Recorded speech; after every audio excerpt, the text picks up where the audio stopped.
Hey you, Bravo's now in Canada. I just got chills. If you know Bravo, I love that. You love that? you know Vanderpump Rules, Why does it have to get so complicated? Summer House, Don't activate me because you've not seen me activated. Below Deck, I'm not your friend, I'm your captain. Top Chef, Hi, Chef. and Housewives.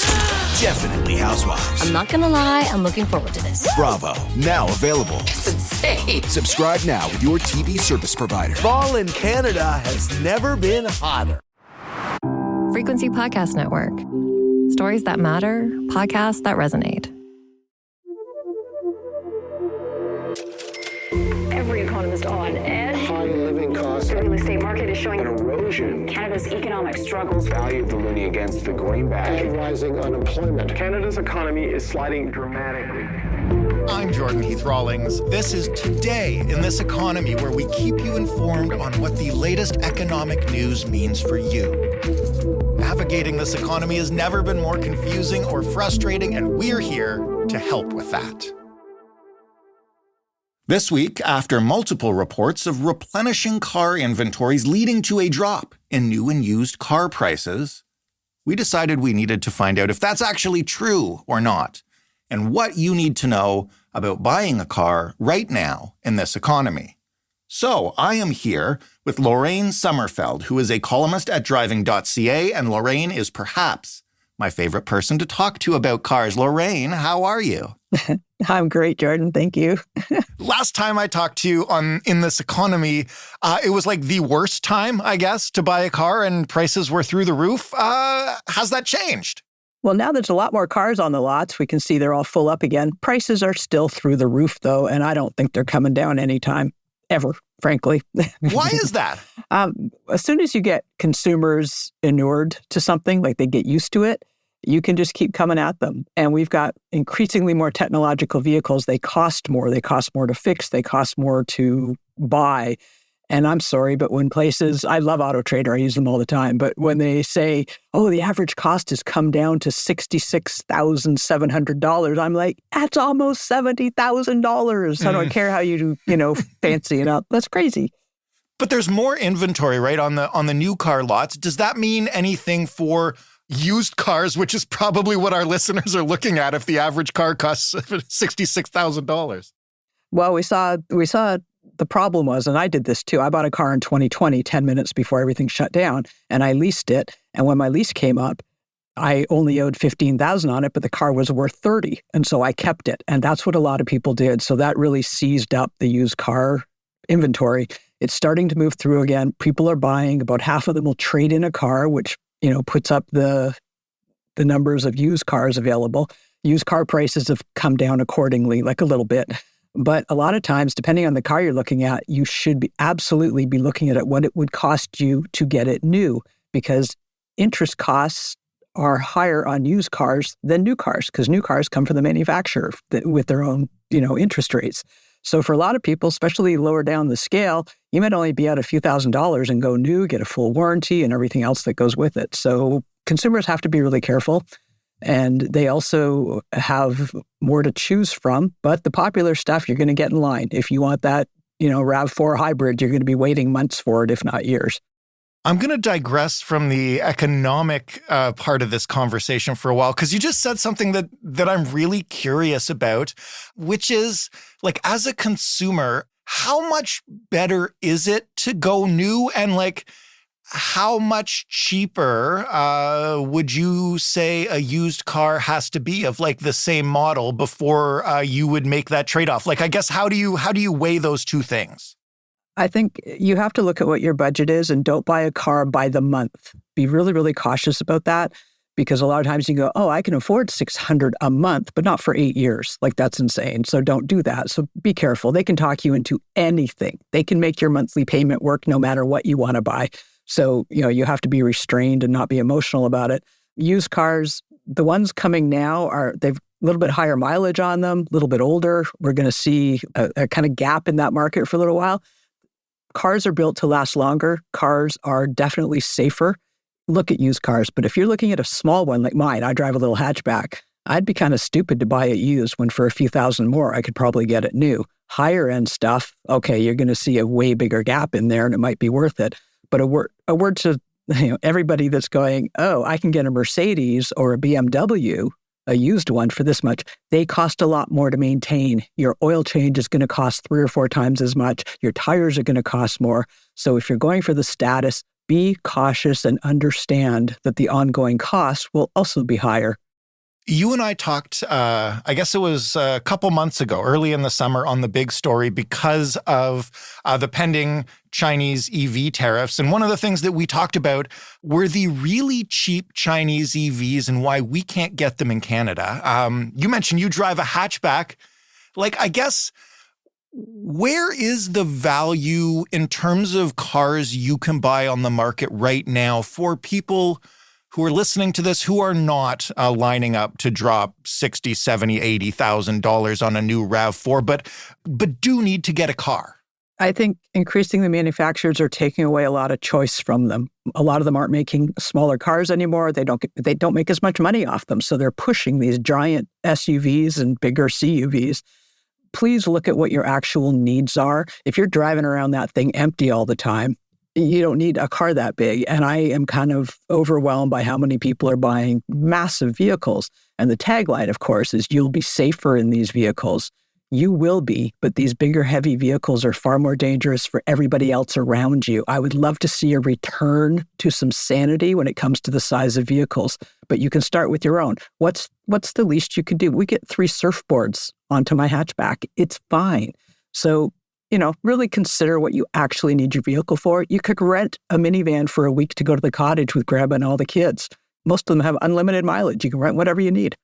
What would you tell somebody right now who was perhaps putting off purchasing a car, new or used, over the past year or two because these prices have been so high, the inventory has been scarce, and now the inventory is coming back? You're saying prices are not really going to drop? Like, at what point then do you just need to shut up and bite the bullet and, like, it's going to hurt, I just saw a thing this morning from DeRosier Consultants, and apparently year over year for June, new car sales were down over 8% and used were down 6%.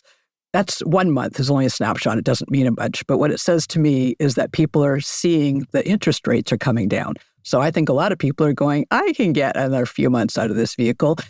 I don't think we're going to see costs of cars coming down remarkably. We're going to see better offers coming from manufacturers that need to move out vehicles, maybe not, again, not the RAV4 hybrid. Everybody wants that one. So you're going to get a deal if you're standing in a shorter line, if there's vehicles that you're more willing to, compromise on, or they fit exactly what you want. But I think right now consumers are keeping an eye on those interest rates going, I can wait a little bit longer for that to come down. So there's two parts to this equation when you go to buy a vehicle. When you do make that call and you look at where the interest rates are, and I know we're expecting them to come down some more, and you walk into a dealership and let's just say, for the sake of it, that you've already decided the kind of car that you want. What is your advice to people to make sure that they can afford it and to not get bullied, I guess? Maybe bullied's the wrong word, tricked, but, to make sure they don't walk out of there having blown up what they were prepared to do. Bullied and tricked are very fair words. This is a kind of dirty industry. I'll be honest, I haven't seen it get a lot better in the 20 years I've been working in it, and certainly not the 20 years before that when I was buying, unfortunately. If you are not certain or very sure about this massive purchase, take someone with you who can be calm. You don't want someone who's going to get red in the face and scream and yell and be a bigger bully. That doesn't help anybody. But if you're uncertain, ask someone to come and help you and just listen for you and take notes. The other thing is there is no cooling off period. We fought for this, we lost it. So if you sign that contract, that's your contract.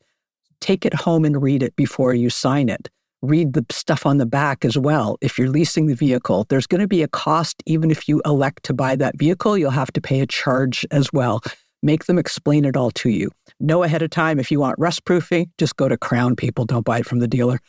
Tinting, all these things. Make those decisions ahead of time very calmly and then decide. Extended warranties, I used to say, no, don't do that. Now I consider those because cars are increasingly more complex and they don't really know what's going to go wrong with a lot of them with the computers and stuff. So just make up your mind in a calm setting and vote with your feet. If you're not certain, leave. I know so many people that will happily sell you a car and not rip you off. I know you said this before, but I'm sure there are people listening now who didn't listen back then, and I found it so valuable. If you're looking at a used car, where do you buy it to not get ripped off? You make sure that the dealer or used dealer, new dealer, doesn't matter, they're registered with OMVIC. OMVIC will protect you if something goes wrong with that vehicle, and they have a fund that they can pull money from. If someone is in front of their house pretending they live there, they're a curbsider, if the information on the green slip doesn't match where you are, if they say, oh, it wasn't registered before, that's why there's no plates on it, stay away from unlicensed dealers. It is not worth the grief. If it's someone's mom, selling her car, that's obviously different. But when you're just looking at ads and going to meet somebody in a weird parking lot or something, no. Stick with a dealer. You at least have something to fall back on, and it's worth it. And also get your mechanic to check it out before you buy it. And if they say no, guess what? Don't buy it. Now that there is more inventory, for the models that there are a lot of right now on the lot, does that, especially as you said, sales are down because people are waiting, does that improve your bargaining power? Is it a myth that we think we can go in and go back and forth and haggle with the dealership? Like, what should people know about actually trying to, bump the price down? There is definitely deals happening now. Manufacturers are, they're moving the stuff you're going to get. If it says 0% interest, yes, they build that in somewhere else, and a lot of people will scream and yell about that. However, if that's the vehicle you want, 0% interest is pretty good. But again, make sure the price of the whole car is what you're considering. And I think it's not so much haggling, but if you're doing a trade-in, know the value of your trade-in. Not the retail cost, but the wholesale cost, because you'll make money back on the difference in the tax between your trade-in and the one you're buying. And sometimes, especially at higher level vehicles, that can be thousands of dollars that you're not going to have to pay in tax because you get that back on the trade-in. So just like they are looking at every single part of that contract and trying to get money out of it, you can look at every part of it and get money out as well. But you just have to stay calm. That's a big thing. Don't get emotional. Be prepared to walk away and talk to someone who, some people like doing this. Some people like buying cars. I think they're freaks, but they like buying cars. So find one of them. Somebody will talk to you. We've been talking about the difference between new and used cars and the increased inventory. Is any of that stuff different in the electric vehicle market right now? Is there more inventory there? Are prices budging at all? There's more used EVs on the market, definitely. EVs are depreciating a lot faster than ICE vehicles at the moment because people aren't certain going into a used one. For someone that's previously had one and it gets it and understands it, there's some great deals to be had, definitely. And for someone coming into the market, you can probably get an EV for a really great price. The depreciation is huge. Just know that, cars don't appreciate typically. And EVs right now, people are still a little sketched out. Right. And cars are honestly, they're the thing we use to illustrate the immediate loss of value, right? So you think people should internalize that? Well, recognize that it's a tool and you need this tool, and you don't yell at your other tools for not being worth more after you buy them. So it's okay. I don't think we have to look at it like real estate, which people get burned by that too. But no, you need it for what you need it to do. So buy a tool you can afford, take good care of it. Maintenance is so much cheaper than repair. Pay attention to your tires, take some driving lessons if you're terrible, and just treat it the best way you can so that it can serve you the longest time possible. That's the best way not to get sucked up into being underwater on a vehicle, is buy it and keep it and take care of it. Now I sound like everyone's mom. One of the reasons we call you is because you give such sane, clear advice. So thank you so much. Thanks a lot, Jordan. Hey, you. Bravo's now in Canada. I just got chills. If you know Bravo, I love that. You love that? you know Vanderpump Rules, Why does it have to get so complicated? Summer House, Don't activate me because you've not seen me activate it. Below Deck, I'm not your friend. I'm your captain. Top Chef, and Housewives. Definitely Housewives. I'm not gonna lie, I'm looking forward to this. Bravo, now available. It's insane. Subscribe now with your TV service provider. Fall in Canada has never been hotter.